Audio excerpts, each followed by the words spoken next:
in this question, we're gonna answer the following. We're gonna see that if f is 0, identically 0 on AB, then the integral of f between a and b is 0.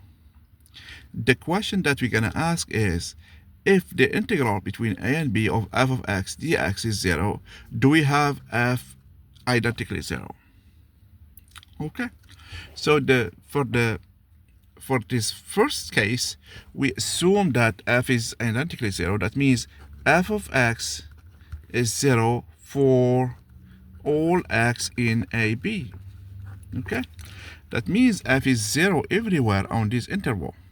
Okay, so we want to use the integral. Okay, want to integrate f on this interval AB. Okay, one of the key idea is that we can say that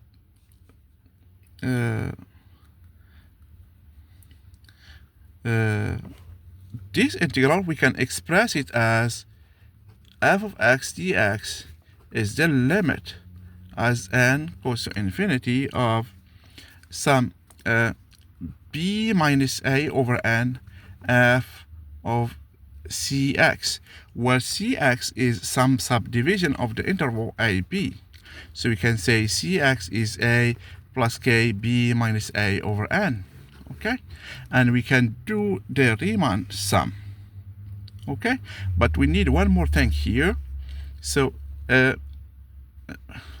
we're gonna sum from between 0 and n. Okay, but here we see that this is 0. Okay, so before we take the limit, we get 0. That means this is just 0. Okay, this means that our integral here using the Riemann sum is 0. Okay, because when we are trying to compute the integral, so this is a and b, and the function is 0 everywhere. So when we do the rectangles, okay, and we multiply, okay, we multiply by 0, and therefore we get the 0 integral. We get 0 area. There is nothing. That's simply 0. Okay, now the other question is, so if we have this integral as 0, that means f is 0.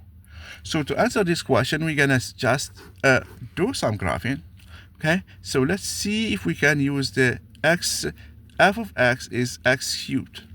Okay, so let's take a is -1 and b is 1.